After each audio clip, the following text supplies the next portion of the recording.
Olá, sejam todos bem-vindos a mais uma edição do Dr. Play Podcast. A gente já chegou na edição de número 70, sempre trazendo informação de qualidade, direto da fonte, falando sobre saúde, bem-estar e qualidade de vida. Eu sou a Heloísa Morim, vocês já me conhecem. E o assunto dessa semana, que a gente está iniciando, na verdade, o mês de abril, estamos deixando aí de lado o primeiro trimestre. Muita gente que fez aquelas promessas de final de ano, de cuidar da saúde, de fazer o check-up, de procurar o seu médico. Já passou o verão, já passou o carnaval, está prestes aí a chegar a Semana Santa.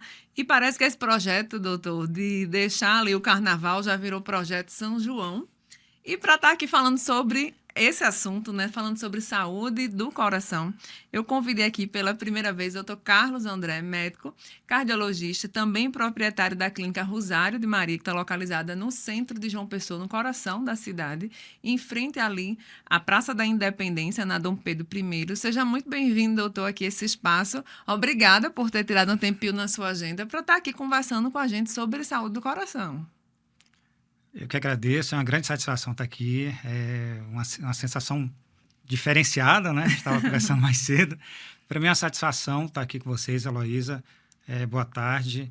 E para mim sempre é uma grande satisfação poder juntar uma ferramenta tão importante, que é justamente um debate, esclarecimento de dúvidas, porque a população precisa disso. A população precisa, muitas vezes, tirar uma dúvida, ampliar o conhecimento sobre determinada doença ou comorbidade, e até mesmo que é a nossa conversa de hoje, a saúde em si, como melhorar a saúde. Então, para mim é uma grande satisfação a gente estar aqui hoje e uma conversa agora. Vamos lá, né? Eu pergunto demais, eu vou me colocar no lugar daqueles seus pacientes bem curiosos que chegam lá na sua frente e fazem um monte de perguntas que, na verdade, para a gente muitas vezes parece óbvia, né? Mas tem muita gente ainda, como o senhor bem falou, carente de informação de qualidade. Mas antes de a gente começar, eu queria convidar todo mundo a se inscrever nos nossos canais. No YouTube a gente está como @Dr. Play Saúde, no Instagram @Dr. Play, o nosso site de notícias atualizado diariamente com notícias sobre saúde é o drplay.com.br. Sei que o doutor, ele é bem conhecido já aqui na cidade, principalmente por conta da sua clínica, né, Rosário de Maria, mas tem muita gente que ainda não conhece o senhor, que não é daqui. E antes da gente começar e fazer um monte de perguntas aqui que eu preparei, queria que o senhor se apresentasse, de onde veio, como é que entrou na medicina, como é que foi para a cardiologia, se a cardiologia ela escolheu, foi o senhor que escolheu a cardiologia.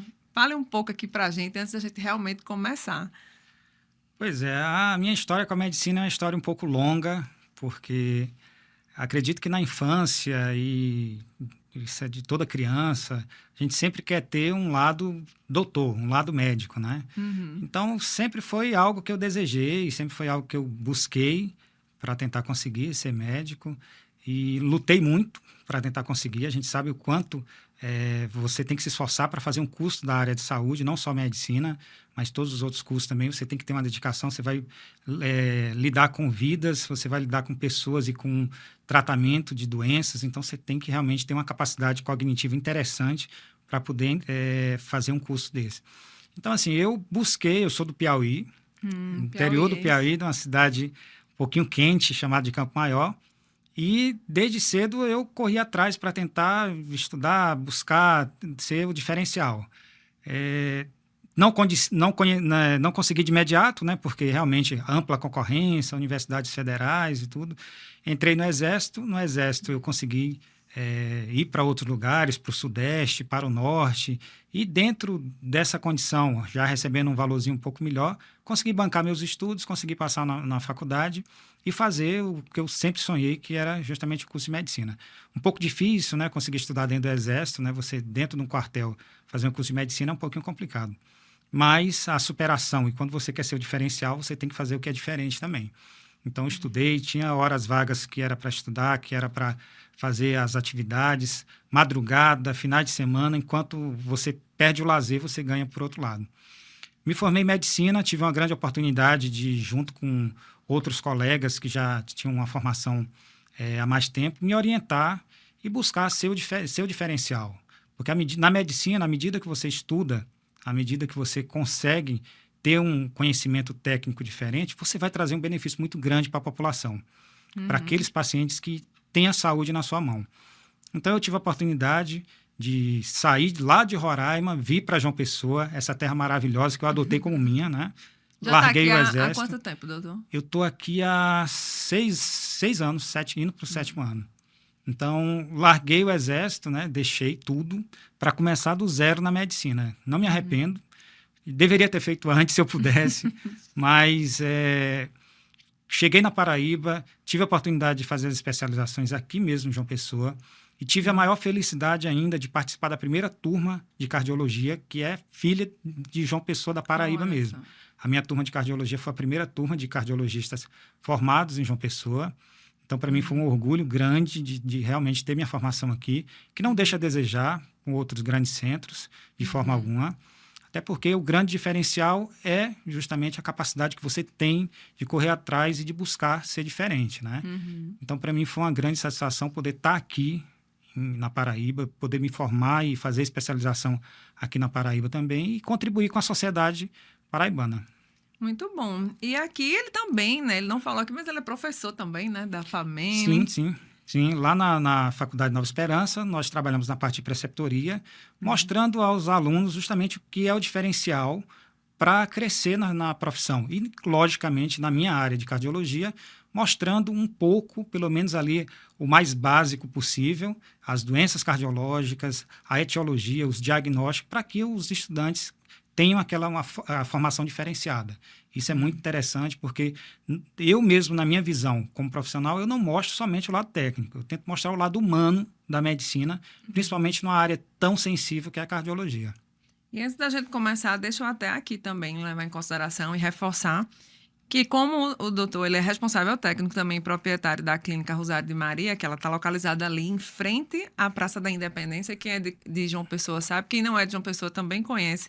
E lá, né, doutor, me corrija se eu estiver errada, que eu peguei uma colinha aqui, vocês fazem exames de análises clínicas de maneira geral, ecocardiograma, espirometria, ultrassom citológico, risco cirúrgico, que a gente vai falar aqui um pouquinho sobre isso. E tem várias especialidades médicas que não é só a cardiologia, né? Mas tem desde alergologista, dermatologista, hemato, geriatra, fisioterapeuta, endócrino, nutricionista, ortopedia, pediatria. É uma clínica completa, né? Eu falei só algumas especialidades aqui. Sim. Essa clínica foi um sonho grande que a gente buscou para conseguir montar, para conseguir fazer funcionar, justamente para trazer para João Pessoa, não só para João Pessoa, porque lá nós atendemos outras cidades que fazem pactuação, que também mandam pacientes, para a gente ser o diferencial. Nós não queremos entrar no mercado, nós não entramos no mercado somente para ser uma clínica, para ter paciente e receber vantagem financeira. Não. Nós queremos ser o diferencial. Nós queremos mostrar o lado humano da medicina. Eu estava comentando agora há pouco com você que nós somos uma clínica onde a gente traz o conforto para o paciente com condições de custo de uma policlínica popular. Então, dentro da Clínica Rosário de Maria, você vai ter uma clínica com conforto de uma clínica, com sofisticação, com equipamentos, com um trato diferenciado dos profissionais, juntamente com um custo mais acessível. A gente está entrando justamente com esse diferencial, um custo acessível, profissionais com a capacidade excepcional, excelente, para poder justamente ser o diferencial. A nossa clínica está com cerca de 7 meses e a gente, graças a Deus, está crescendo a cada dia, está sendo diferente, está conseguindo atrair os olhos dos pacientes para ela.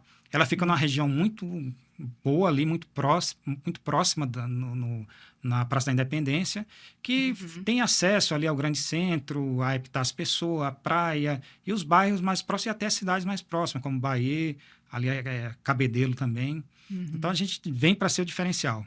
Então, vamos lá, né? Já falamos um bocadinho aqui, mas, de fato, a gente vai adentrar num assunto agora, que é a saúde do coração, que o doutor trouxe, né, aqui. Trouxe, meu amigo do peito. O amigo do peito, ele espera aí um pouquinho que eu vou aqui pegar meu amigo. E eu fiquei sem entender. Ele chegou aqui com esse coração. E aí eu vou começar perguntando como é que o coração funciona. Muita gente ainda tem dúvidas se ele está do lado esquerdo, se ele está do lado direito. Como é que ele funciona, doutor?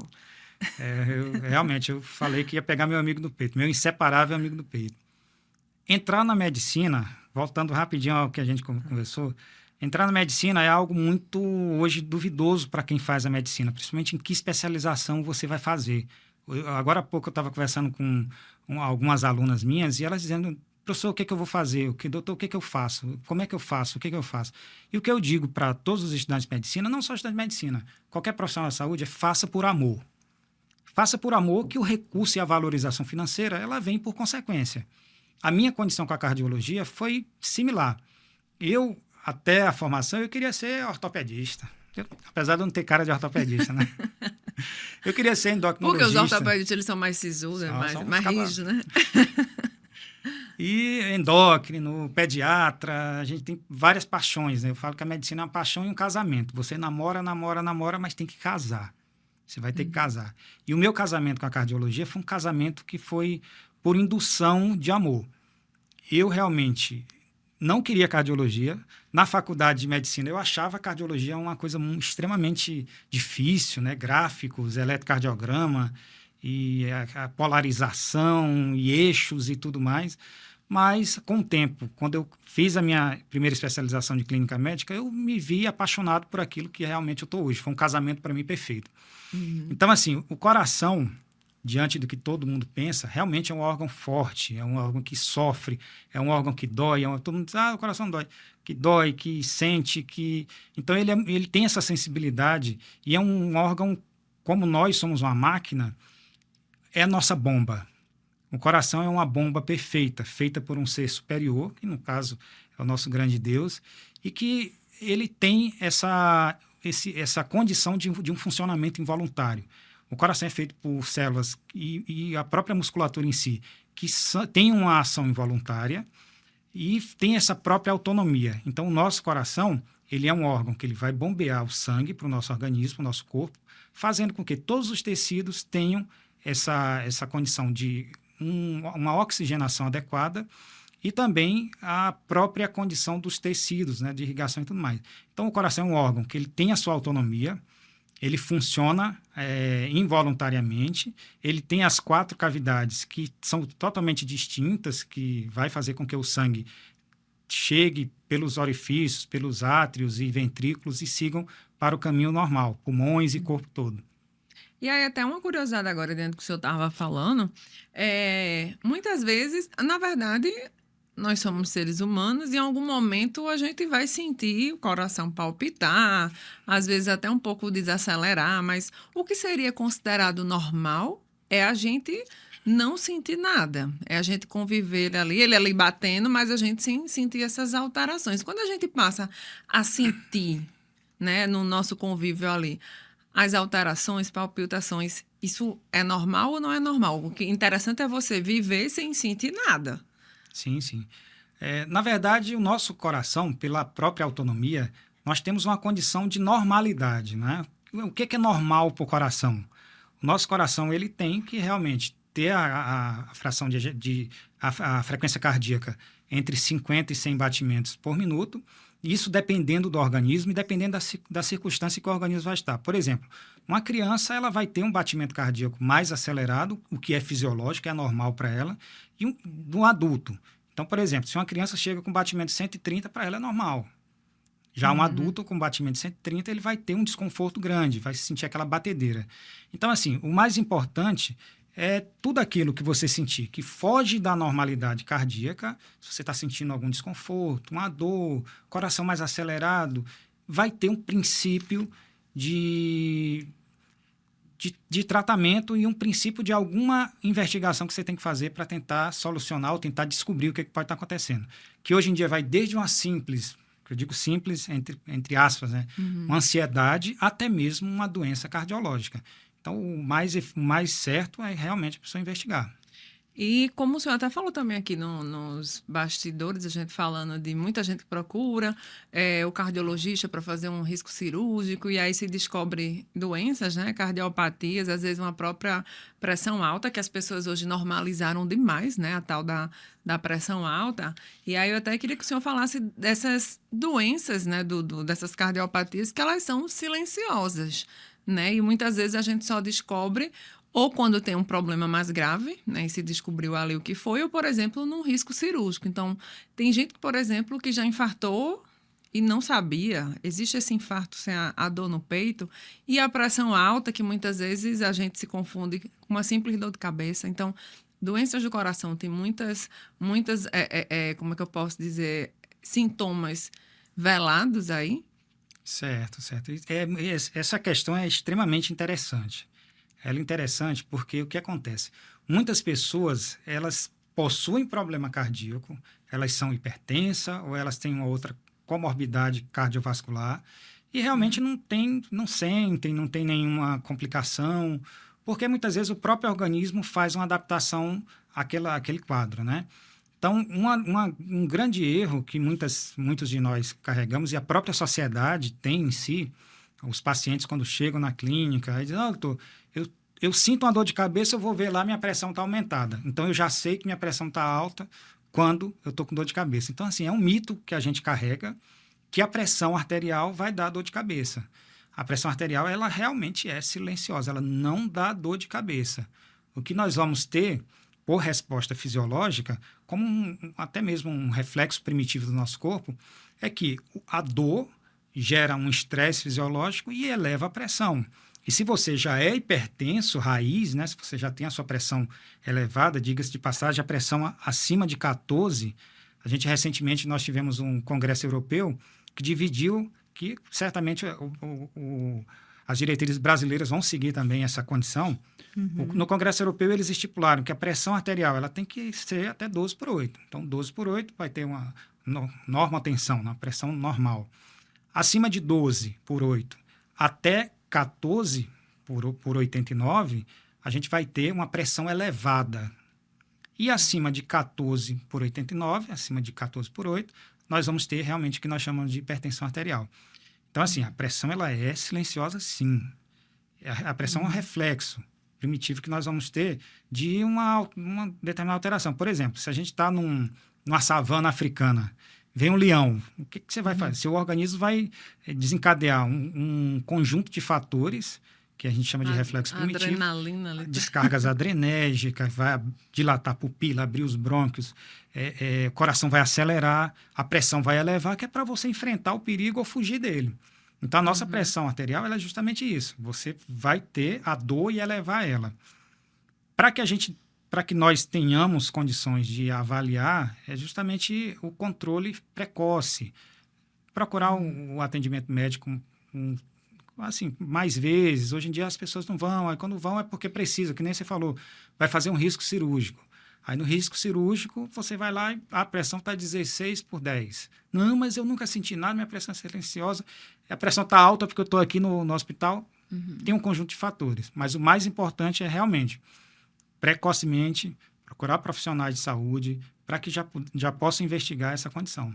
Até aproveitando esse gancho, o senhor falando aí, antigamente, né, as famílias brasileiras, elas tinham aquela tradição, né, do médico da família, inclusive ser até muitas vezes um cardiologista e acabava atendendo todas as pessoas daquela família, mas também uma questão cultural que muita gente só procura o cardiologista com idades até mais avançadas, porque é novo e não vai ter problema cardíaco, mas o que a gente está vendo na prática, né? Eu não sei que tipos de estudos, se já tem estudos sobre isso, e uns dizem que foi a vacina, mas, por outro lado, tem essas questões também das pessoas estão praticando mais atividade física, principalmente os jovens, né?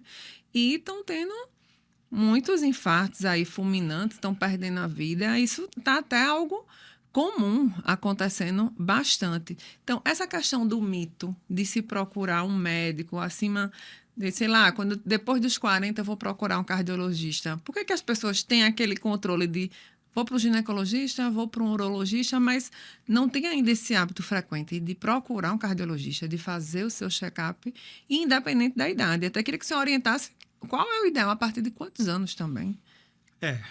Essa que nem você falou, né? O médico da família. Antigamente, realmente, nós tínhamos isso. O médico ia lá na casa, visitava com a pastinha, aquele senhor, né? Que não tinha essa noção. A tendência da medicina nos últimos anos, até felizmente, pela entrada de mais profissionais, né? Então a gente vê que realmente não está mais escasso a presença do médico, e também até os cursos de medicina, as residências também aumentando vaga, colocando mais profissionais especialistas no mercado. Nós temos hoje ainda, nas UBS, nas Unidades Básicas de Saúde, o atendimento à atenção primária, onde a gente tem um médico, que é o médico da família, que hoje, inclusive, eles estão fazendo a própria residência, né, a especialização em medicina da família, que é extremamente interessante, né, que as pessoas antigamente não davam até nem muito valor. Mas hoje estão bem valorizados, estão fazendo a especialização e diagnosticando precocemente alguns problemas de saúde no seio da sociedade, né? Desde criança até idosos. Então, assim, antigamente, no início da produção no caso na produção industrial, foi criado o Fordismo, né? Que eles tiraram aquela produção em massa de veículos e criaram cada pessoa especializada para fazer um determinado item daquele produto. Carro. Então, a medicina ela também começou a fazer isso. Ela começou a fazer com que as pessoas procurassem o seu especialista naquela área, o nefrologista, o urologista, o cardiologista, porque aquele profissional ele vai ter uma bagagem e um conhecimento técnico mais aperfeiçoado, porque ele vai focar somente naquele ponto, no coração, fazendo com que ele traga um benefício maior e diagnóstico de doenças mais graves que antigamente não tinha. E, assim, essa condição fez com que até mesmo a gente conseguisse descobrir hoje, mais cedo, pessoas que possuíam cardiopatias, né, congênitas, crianças, jovens, e que hoje tem, justamente por essa condição dos pacientes procurarem o especialista mais cedo, de ter o seu diagnóstico. Então, hoje a gente consegue observar mais pessoas jovens infartando, pessoas jovens com problema de saúde, aquele jogador que está lá e cai no meio do campo.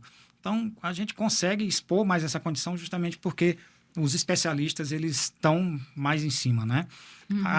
Muitas pessoas associam que pessoas mais jovens estão tendo mais infarto por conta de vacina, por conta de produtos, alguma coisa. Pode até acontecer. As vacinas mais recentes, elas têm que ter um tempo de estudo hábil de anos e anos para ver os desfechos, coisa que a gente não vai ter condições nesse momento de saber. Mas também existe uma grande culpa hoje no seio da sociedade, que é justamente a dieta irregular, o sedentarismo, o uso excessivo de medicações inapropriadas para fins esportivos, para fins até de lazer, né? A gente estava até comentando com você, algumas pessoas que usam para pré-treino algumas substâncias que são potencialmente danosas para o nosso corpo, né? Hormônios.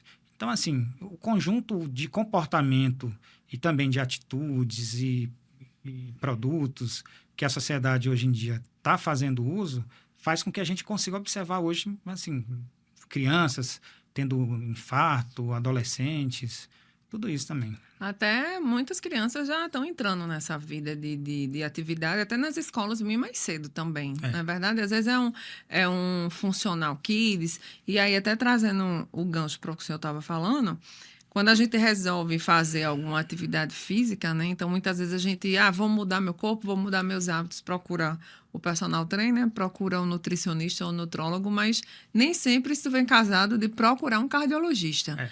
E até pegando o gancho também, a gente está numa cidade, né, litorânea, que tem quase todo final de semana, se brincar todo final de semana tem corrida, então também tem aqueles atletas de final de semana também, isso. Que é muito arriscado também, né, doutor? O que se preconiza hoje é que o mais precoce possível procure o especialista, principalmente o cardiologista, porque todo mundo um dia vai sentir alguma coisa no coração, isso é certo. Porém, existem os fatores modificáveis e não modificáveis que a gente vai ter para trazer comorbidades para doenças cardiovasculares. E os fatores não modificáveis são fatores que a gente não vai mexer. Por exemplo, meus pais têm cardiopatia, meus pais têm doença cardiológica. Eu vou ter 30% de chance de apresentar também. Então, se eu diagnostico cedo, se eu faço esse diagnóstico mais precoce, então eu vou ter condições de poder tratar ou também prevenir uma doença lá na frente. Então, é extremamente interessante que todos, antes de fazer atividade física, procure seu cardiologista, procure o médico em si, para que possa fazer exames. A gente vê muitos casos de pessoas que vão correr e morrem durante o treino, morrem durante as atividades. Então, sempre vale a pena. Em relação a esses sinais e esses sintomas, né? O corpo ele normalmente ele emite algum alerta que a gente deve abrir os olhos e ficar atento? Sim, sim. Eu sempre converso com o paciente quando ele chega com um histórico de, não, eu tive um pré-infarto, eu tive um infarto. Aí eu pergunto, vem cá, mas antigamente, até tal ponto, você nunca sentiu uma dorzinha, um aperto, um desconforto, uma tontura?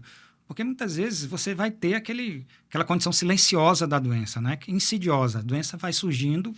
O infarto, por exemplo, o infarto ele é justamente a diminuição da oxigenação do músculo cardíaco. Então, muitas vezes, o paciente ele vai ter essa diminuição do lúmen do vaso, ele vai ter uma diminuição da oxigenação, não vai sentir a dor, é a angina, né, angina pectoris, do grego, é o peito sufocante. Ele só vai sentir essa angina quando realmente o músculo já estiver ficando inviável, necrose do músculo, aí os marcadores de necrose vão ficar positivados, eletrocardiograma vai aparecer sinais de infarto realmente, mas até então, até chegar nesse ponto, o paciente ele vai apresentar algum desconforto. Ele vai apresentar uma sudorese, alguma desautonomia do próprio sistema metabólico, com vômito, com tontura. Então, assim, o paciente ele vai apresentar um pouquinho de certos sintomas que ele deixa passar. Não, eu só senti uma azia, é gases. Não vai atrás e quando acontece, geralmente é um desfecho fatal ou mesmo um desfecho não ruim, né, para o paciente. Muita gente acredita que pode até ter medo, acredito nos tempos de hoje, do cardiologista, né? Parece que é um bicho-papão. E aí, o senhor brincou no início do ortopedista, e tem muita gente que tem medo do cardiologista. Mas quais são como é que seria esse atendimento básico, esse atendimento inicial e os exames básicos, né? Porque a gente sabe que tem alguns que talvez seja até um pouco mais invasivo, mas até para acalmar quem está nos assistindo... quais seriam esses exames básicos que todo mundo tem que fazer anualmente para estar ali com a sua saúde do coração em dia? Sim. Na parte cardiológica, um simples eletrocardiograma faz um grande diferencial na vida do paciente. Principalmente aquele paciente lá que está sedentário, que está obeso, já tem muita comorbidade, fator de risco, diabetes, às vezes tabagismo. Então, o que acontece? O paciente tem que procurar o seu cardiologista, tem que procurar um cardiologista, tem que iniciar investigações para saber se aquele coração dele já não está sofrendo. Eu até falo sempre para os meus estudantes na faculdade que nos atendimentos cardiológicos, ou mesmo até mesmo na urgência, um copo d'água e um eletrocardiograma ninguém deve negar para ninguém, não. Então, um simples eletrocardiograma muda a vida de um paciente. Você vai observar naquele eletro algumas alterações que já aparecem, por exemplo, um remodelamento do músculo cardíaco, um sinal de sobrecarga, um crescimento e até mesmo alguma questão de infarto também. Então, assim, associado a um eletrocardiograma, a gente vai ter uma série de outros exames que a gente vai ver se a saúde do coração. Ecocardiograma, Holter, tomografia da parte cardíaca, uma angiotomografia. A gente pode ter o teste ergométrico, a gente pode ter também um mapa que vai avaliar também o controle da pressão, até mesmo no sono. Tem pacientes que têm a apneia obstrutiva do sono que não tem noção de que na noite é hipertenso, a pressão dá aquela oscilada e durante o dia é normal. Também a gente vai ter também os exames de sangue, né? Que é onde a gente vai ver a parte de enzimas cardíacas, colesterol, glicemia, todos os exames que a gente vai juntar, fazer uma avaliação clínica e avaliar a saúde do coração do paciente. Muito bem. Em relação o senhor até comentou aqui, então assim, todos esses exames são exames relativamente tranquilos de se fazer, né, doutor? E com baixo custo. E tem lá na clínica? Nós temos ecocardiograma, nós temos Holter, nós temos mapa, o próprio eletro e a avaliação mais importante, a avaliação profissional. Eu sempre falo que nós não avaliamos papel, nós não avaliamos exame, a gente avalia um paciente, a gente avalia um ser humano. Então, é um conjunto de fatores que vão desde os de exames clínicos, avaliação física, avaliação de imagem, de outros exames, para poder dar um diagnóstico preciso. Uhum. E aí, até uma curiosidade, o senhor começou a falar, eu até queria que o senhor aprofundasse um pouco mais, essa questão dos parentes próximos, né? Às vezes o pai, a mãe, um tio, qual é o grau de parentela ali, de parentesco, que a gente precisa realmente ter esse sinal de alerta? Às vezes os avós da gente tiveram problemas cardíacos, mas nossos pais não tiveram. Os netos, né, no caso, a gente vai ter, ou é a mãe diretamente com o pai, faz a gente abrir os olhos. Tem alguma relação totalmente aí voltada com a genética? Esses dias eu peguei um paciente e disse assim, ó, minha mulher tem problema cardíaco. Eu digo, mulher não. A mulher não é parente nesse Então, caso. assim, o que a gente sempre tem que levar em conta é o grau parentesco de primeiro grau logo, tá? Primeiro grau. Pais, irmãos e, logicamente, a gente estende ali, tios e tudo mais, mas o fator primordial na questão do peso genético é o primeiro grau, parentesco em primeiro grau. Esse peso genético ele vai levar a cerca de 30% de uma provável estimativa de doença cardíaca. Então, assim, a gente tem sempre que levar em conta.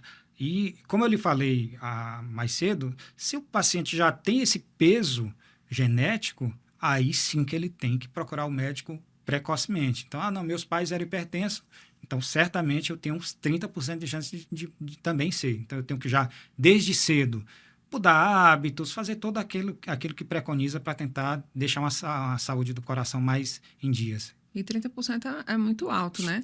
Em relação às mulheres, doutor, que estão querendo engravidar ou que já estão grávidas, por exemplo, que já sofrem com pressão alta. Nesse caso, paralelamente ao pré-natal dela, a ginecologista que ela vai sempre ser acompanhada, ela precisa também ser acompanhada melhor por um cardiologista, as mulheres que têm pressão alta, até para não chegar a desenvolver uma eclâmpsia mesmo, né? O que acontece é que são universos diferentes, né? Eu sempre falo que os extremos são universos diferentes, tanto crianças, idosos e as gestantes também. São pacientes que você tem que levantar um maior cuidado. E principalmente a pressão arterial em cima de uma gestante, ela vai acarretar num prejuízo para complicações importantes para o feto. Então, assim, a gestante em si, ela tem fisiologicamente uma pressão mais baixa. Aquela mulher que durante a gestação tem uma maior ingesta de sal, de sódio, de alimentos industrializados, que tem mais conservante e que vai ficar com a pressão oscilando ali 13, 14, não é benéfico para a gestação. Então, quanto antes, paralelo ao próprio tratamento e o acompanhamento da pressão com o obstetra, tem que estar com um cardiologista do lado, tá? As medicações são diferentes, nós não podemos usar as mesmas medicações que eu já tomava. Não, eu tinha pressão arterial, estou grávida e vou manter meu enalaprilzinho, meu atenolol. Então, não, são medicações diferentes. Tem que procurar realmente o cardiologista para poder fazer essa sequência. Da mesma forma, são as crianças e os adolescentes. Hoje em dia, cerca de 6 a 9%, se não me engano, das crianças e adolescentes são hipertensas hoje. Nossa. Então, a tendência, como eu lhe falei, na parte de dieta, consumo de mais sódio, essa dieta mais ocidental de fast food, de alimentos industrializados, faz com que nós tenhamos uma geração de crianças e adolescentes doentes também.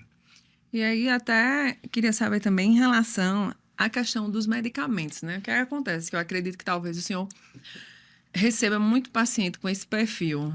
Muitos são diagnosticados lá atrás, às vezes em outras clínicas, com outros médicos. Sabe que tem problemas, por exemplo, de pressão, né? Problema de pressão alta. Negligenciam, tomam um remédio, a medicação por algum tempo, aí voltam depois de anos, né? Jesus protegendo, né? Ninguém volta para um novo cardiologista, né? De repente chega lá na clínica e aí ele meio que se dá alta, né? Ele dá alta de... Às vezes, final de semana, eu vejo muito isso também. Gente que é hipertenso e final de semana quer tomar suas bebidas, passa ali 2, 3 dias longe da medicação, volta na segunda-feira. Tem muito perfil desse paciente, que se dá alta e depois volta. Como é isso? É incrível como a sociedade ela ainda faz muito isso. Eu até falo para os meus pacientes que eu preferi enfrentar um leão do que enfrentar uma hipertensão. Eu sendo hipertenso e não tratar. Porque às vezes a gente chega no consultório, tem lá a pressão, a senhora está plena lá, bonitinha, sentadinha, pressão de 220 por alguma coisa. Então eu até brinco, digo, eu preferia estar na frente de um leão do que estar com uma pressão dessa. Então, assim, a gente vê muito, hoje em dia ainda, pessoas mal conduzidas, pessoas que, não, minha mulher já toma losartana, eu também aproveitei e tomei. Mas cada indivíduo tem o seu perfil e cada indivíduo tem as suas particularidades que faz com que a gente empregue um determinado fármaco para o tratamento. E hoje em dia, a cada ano que a gente passa na cardiologia, nós temos drogas novas, drogas mais aperfeiçoadas, drogas com estudo cardiológico mais eficiente para diminuição de internação, risco de morte cardiovascular. Então, nós temos hoje em dia uma infinidade de drogas que a gente tem que colocar à mão do paciente para fazer o melhor controle e tratamento. Mas ainda assim a gente vê pessoas que começam, aí sente um pouquinho melhor, final de semana vai tomar sua cerveja, deixa de tomar medicação, descompensa, ou mesmo procura um outro profissional que não vai ter a mesma sensibilidade do que já acompanha ele e acaba descompensando, acaba voltando com maior problema, acaba muitas vezes passando anos e anos, quando vem o coração está inchado, insuficiente, né, que a gente fala na linguagem popular, um coração inchado, e isso é extremamente comum. Em relação às outras doenças, né? Assim, também a questão do AVC, colesterol alto também, acredito que são números também muito alarmantes que acontecem diariamente, né? AVC hemorrágico, até isquêmico também, mas o hemorrágico até mais agressivo, tudo também decorre muitas vezes de problemas. Né, hoje em dia nós temos cerca de 400 mil mortes ao ano de doenças cardiovasculares. 30% da população brasileira hoje está hipertensa. Então, se a gente pega aí 211 milhões de pessoas no Brasil, você vai pegar aí mais de 60 milhões hoje convive com a hipertensão. Então, assim, é uma doença que ela vai impactar diretamente ao sistema de saúde, vai impactar diretamente a produção de emprego e pessoas que não vão ter um rendimento adequado ou que vão ficar tendo afastamento, porque ela vai levar a uma maior índice de doenças cardiovasculares. Então, assim, são pessoas que elas têm esse aumento de pressão, são pessoas que não estão tratando como deveria e que vai levar a toda essa complicação. E todas essas doenças que o senhor falou, doutor, é importante salientar que tem tratamento, né? Em toda a sua maioria tem tratamento e se diagnosticado logo cedo, levado a sério o tratamento, essa pessoa não vai ficar curada, né? Algumas das doenças cardíacas não tem cura, mas você pode manter o tratamento e conviver e viver com ela para o resto da sua vida. Na verdade, assim, as doenças cardiovasculares, elas são como eu lhe falei mais cedo, é uma receita de bolo. A gente vai fazer um bolo de chocolate. Você vai pegar trigo, fermento, açúcar. Para as doenças cardiovasculares, a gente vai ter também uma receita de um bolo não agradável, né? Que eu não desejo para ninguém. Que a gente vai ter aumento de peso, aumento da pressão arterial, diabetes, tabagismo, sedentarismo. Então, é um conjunto de fatores que vai levar àquele quadro daquela doença. Se nós pudermos, de forma precoce, inibir ou mesmo conter o avanço dessas doenças, a gente vai chegar a ter um paciente que vai ter uma longevidade, ou vai ter mesmo um padrão, mesmo com o problema da doença cardiovascular, mas vai ter uma vida normal, sem limitações à qualidade de vida. Então, assim, hoje em dia a gente pega um paciente que tem um problema cardiológico, um paciente que está lá, não, eu tenho uma pressão alta, não trata, não toma remédio porque acha que todo remédio é um mal. Ai, meu Deus do céu, já bota a mão na cabeça. O efeito colateral, né? Eu já vejo muito paciente que chega na clínica quando você diz assim, olha, a gente vai ter que entrar com um remedinho para pressão. A pessoa já faz um semblante de doença. Mas o que a gente passa para o paciente, o que eu falo para o paciente é que aquela medicação não é um mal. Aquela medicação vai evitar o mal. Porque a partir do momento que nós vamos conter aquela pressão e o paciente vai ter um coração que não vai fazer um esforço desnecessário, contínuo, a gente vai ter um coração bom, um coração saudável. Então, a medicação ela deve ser usada de forma correta, prescrita por profissionais que realmente avaliem essa condição de forma cautelosa, cuidadosa e eficiente, para que você realmente não sofra essa condição de aumentar o quadro da doença. Até porque, né, doutor, a questão do transplante, o próprio transplante de coração, né, seria a última indicação, é quando realmente não tem mais o que fazer, e é muito difícil, apesar dos números terem aumentado cada vez mais, inclusive aqui na Paraíba, né, já fizeram alguns transplantes de coração, inclusive no metropolitano, mas aí seria o extremo do extremo, né, quando realmente não tem mais jeito. A parte de transplante cardíaco, o Brasil, ele, graças a Deus, felizmente, pelo nível técnico que nossos profissionais têm, ele é pioneiro nessa condição. O Brasil, ele tem uma referência interessante na parte de transplante cardíaco, fazendo centenas de transplantes ao ano. Inclusive, nós já estamos aí há mais de 50 anos do primeiro transplante que foi feito no Brasil, em 1967. E o Brasil vem evoluindo bem nessa questão de transplante. Agora, o que nós queremos é uma saúde eficiente, profissionais capacitados que façam com que o paciente não chegue a um transplante. O transplante, infelizmente, é uma condição onde nós vamos ter um paciente que tem uma cardiopatia grave, que é refratária ao tratamento. Então, por exemplo, a gente já pegou todas as medicações disponíveis para aquela doença cardiológica, uma insuficiência cardíaca, por exemplo, e nós usamos todas elas otimizadas, altas doses, e mesmo assim o paciente está lá. Está precisando de medicação endovenosa, está precisando de auxílio de máquinas, o paciente está lá com bomba, com oxigênio. Então, assim, esse paciente a gente vai ter que realmente optar por um transplante. Recentemente nós tivemos o apresentador Fausto Silva, né, que passou por essa situação. Terapêutica não funciona, o paciente tem uma péssima qualidade de vida, está dependente de medicações que fazem a circulação melhorar, e medicações endovenosa. Então, a partir do momento que esse paciente não tem mais uma solução adequada, tanto por meios medicamentosos, como, por exemplo, por dispositivos elétricos, botou lá um marca-passo por uma grande arritmia, ajustou o marca-passo, mesmo assim o paciente está com uma arritmia ainda, tendo sintoma, aí sim a gente opta pelo transplante cardíaco.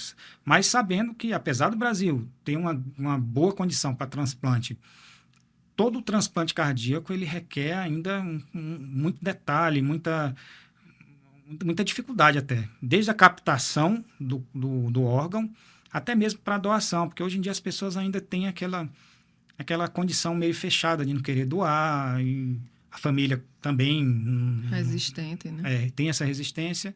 A captação tem que ser rápida, né? O coração realmente tem que ser tirado do paciente, já levado para o... É uma operação de guerra, né? Quando se tem. Doutor, a gente está se dirigindo aqui para o fim do nosso bate-papo, mas eu ainda tenho aí umas 2, 3 perguntas para lhe fazer. E eu queria saber, na verdade, aqueles primeiros sinais de alerta. Por exemplo, às vezes a pessoa está em casa sozinha e sente, né, algum alerta, às vezes uma dormência no braço, quando, na verdade, a gente realmente precisa acender aquele sinal de alerta realmente vermelho, não é nem amarelo, e procurar uma emergência. Por que é que eu pergunto isso? Porque muitas vezes está acontecendo nas emergências, né, de hospitais, é aquela coisa, mas você poderia ter marcado uma consulta online, a gente só deve ir realmente para o hospital no caso emergencial.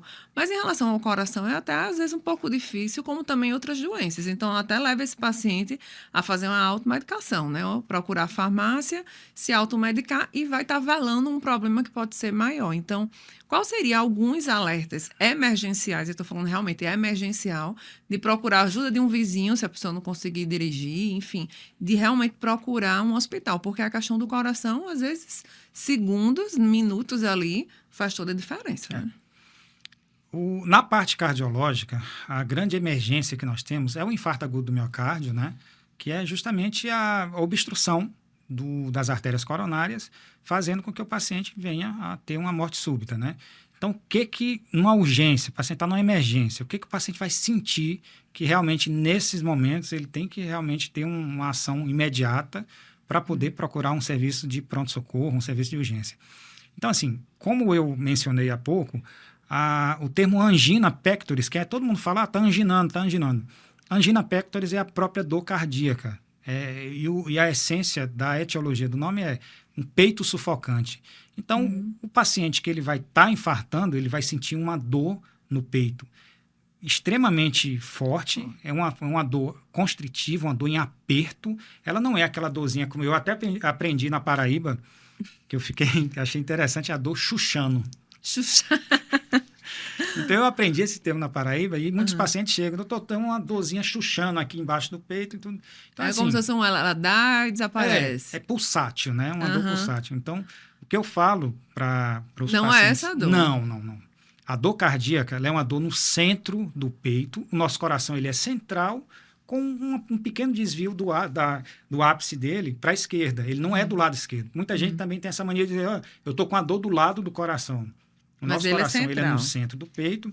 E o que nós vamos sentir é uma dor sufocante ao ponto de travar. Nós vamos sentir um aperto na mandíbula e vai faltar o ar. A gente vai ter associado a gente chama de dispneia, né? Uma falta de ar.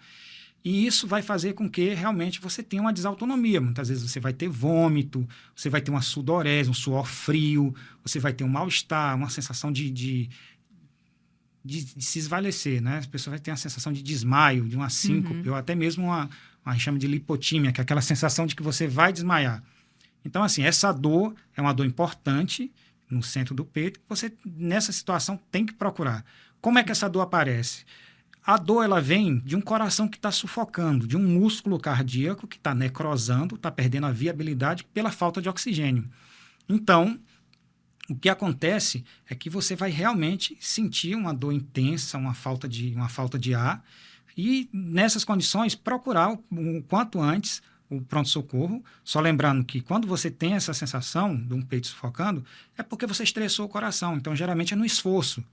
Você está ali, sobe uma escada, um lance de escada, sentiu aquele cansaço e uma dor no peito, ou mesmo um estresse excessivo, onde o coração acelera e você sente essa condição, procurar o pronto-socorro, um simples eletrocardiograma vai salvar a sua vida.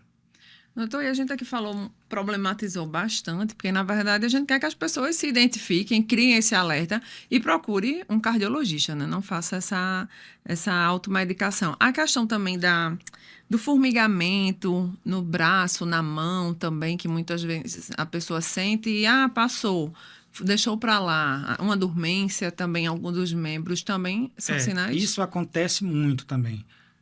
Como o nosso coração, ele é a nossa grande bomba, à medida que a bomba falha, nós vamos ter os outros sintomas associados. Então, a gente pode sentir dor em membros superiores, não importa se é direito ou esquerdo. Nós vamos ter também a sensação de sufocamento, né? A sensação de dor na mandíbula. Pode irradiar para dorso também. E também nós podemos ter também o que a gente chama de parestesia. Algumas dormências também em membro superior, ou mesmo na face. Então, à medida que você tiver alguns desses sintomas diante de um quadro de dor, tem que procurar realmente o pronto-socorro ou já procura de imediato o seu cardiologista para que possa fazer um diagnóstico, investigação, tudo isso. E essa frequência de ir ao cardiologista, né? Eu não estou falando de pessoas que já são cardiopatas, que já têm essa consciência, né? Que precisa estar visitando regularmente o seu cardiologista. Mas aquelas pessoas que nunca foram ou que já foi uma vez e faz muito tempo e não sabe nem se deve voltar, quando voltar. Qual a regularidade de se procurar também um cardiologista? O que a Sociedade Brasileira de Cardiologia preconiza é que em algum momento realmente você avalie o seu quadro cardiológico. Agora, a partir do momento que você já conhece a sua comorbidade, que você sabidamente tem algum problema cardíaco, é estratificado em cima do que você tem. Por exemplo, alguns pacientes meus, eu gosto de avaliar a cada 3 meses, mas são pacientes que têm uma comorbidade, uma cardiopatia, uma insuficiência cardíaca, onde eu preciso dosar medicações, alterar doses, ver exames de sangue.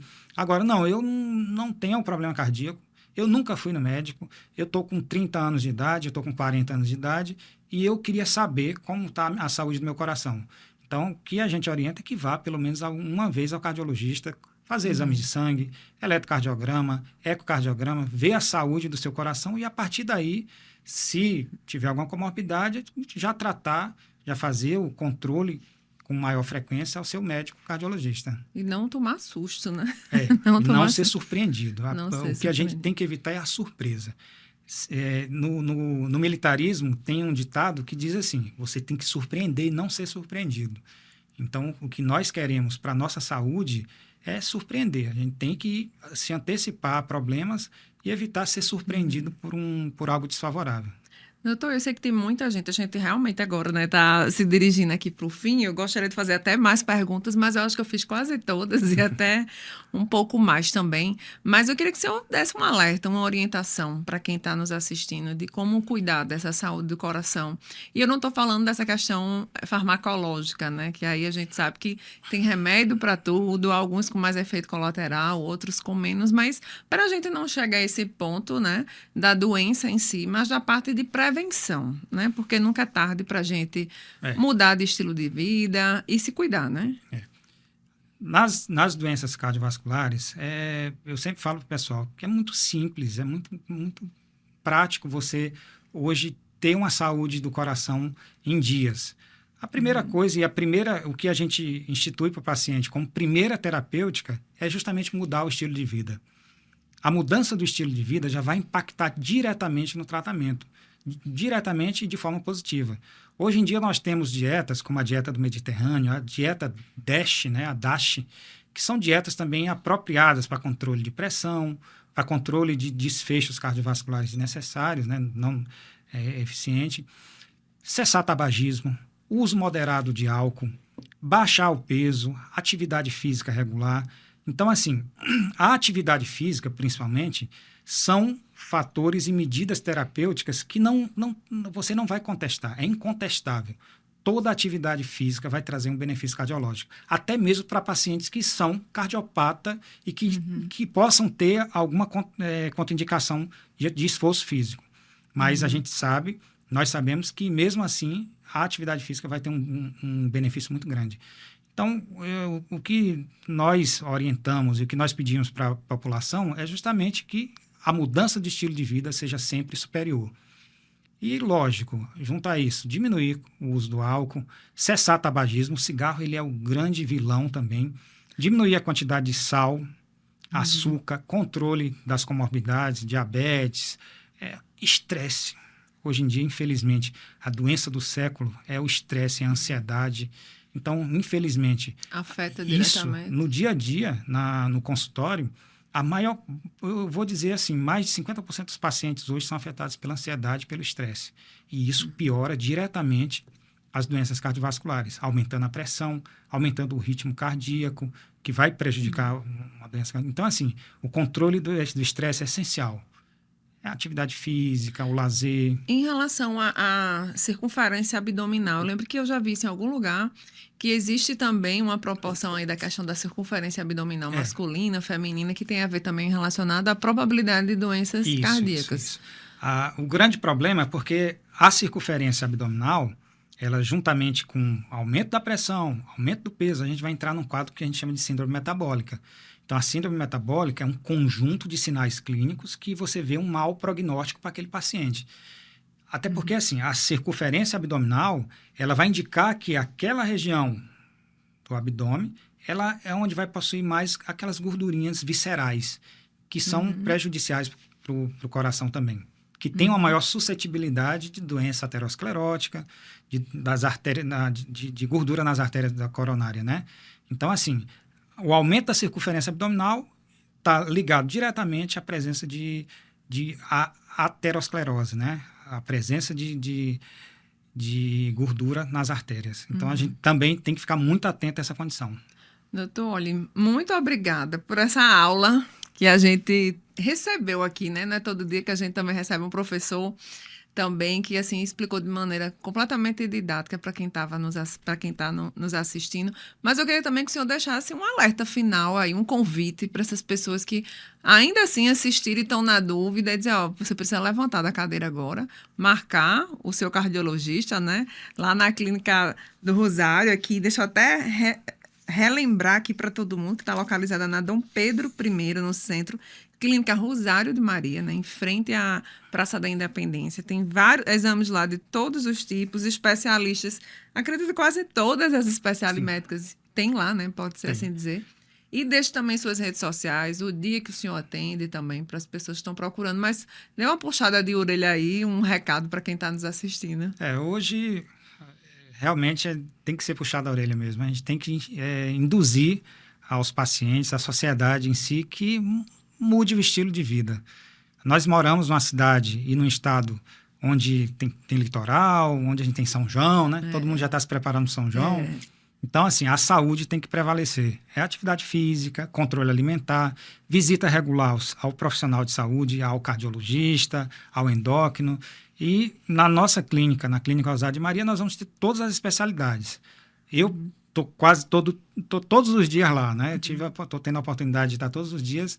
Um atendimento diferenciado. Lá, realmente, nós vamos investigar de forma humana e cuidar da melhor forma. Então, eu deixo aqui o contato e deixo a Clínica Osório de Maria à disposição de todos. Lá, realmente, nós vamos cuidar da sua saúde de forma humana, no coração de João Pessoa, ali na Praça da Independência, bem na esquina. E a gente espera a visita de vocês lá também. Vou lhe convidar para ir lá também. Eu até falei para ele aqui nos bastidores, estou devendo uma ida ao cardiologista e vai ser com o senhor, meu doutor Carlos. Vou dizer aqui, me comprometendo em público, que já vai ser meu cardiologista. Perfeito. E aí, deixa eu até reforçar aqui os contatos do WhatsApp lá, porque hoje tudo é WhatsApp, né? Então, 8399311-5982. Ele falou bem, né? Da equipe humanizada que trata além dos exames, né? Além dos números. E, claro, com uma equipe dessa multidisciplinar, às vezes, o senhor vai precisar de apoio de outros médicos e é bom que já está tudo no mesmo lugar, né? No mesmo ambiente. Você vai chegar para investigar da unha até o cabelo. E não tem desculpa, preços acessíveis. Ele falou aqui também, né, nos bastidores, questão de plano de saúde, né? Nós estamos atendendo quase todos os planos. Alguns planos nós estamos ainda namorando ali, tentando trazer, mas a maior parte dos planos do Estado e mesmo nacional, a gente está atendendo lá. E com todo o conforto, né, que vocês merecem também. Doutor Carlos, muito obrigada, viu? Deixo aqui a Dr. Play de portas abertas, até para trazer outros profissionais que queiram também de lá. É uma parceria maravilhosa. A gente realmente vai buscar essa parceria, porque a gente vê que é um veículo que chega à população, vai realmente onde precisa, cuidar da saúde, as pessoas precisam de mais eventos, de mais realmente parcerias assim para poder ter uma saúde mesmo nota 10. E se informar, né, com qualidade, não é buscar na internet não, é se informar com quem realmente sabe. É um grande mal hoje o Google, né? Imagina a quantidade de dúvidas que chega já vindo da internet, né? São tudo doutores. Doutor, muito obrigada, viu? E até o próximo convite aqui, que o senhor vai estar aqui já está pronto, perfeito, tá certo? Perfeito. Então, gente, a gente vai ficando por aqui. Até a próxima edição do Dr. Play Podcast. Até lá.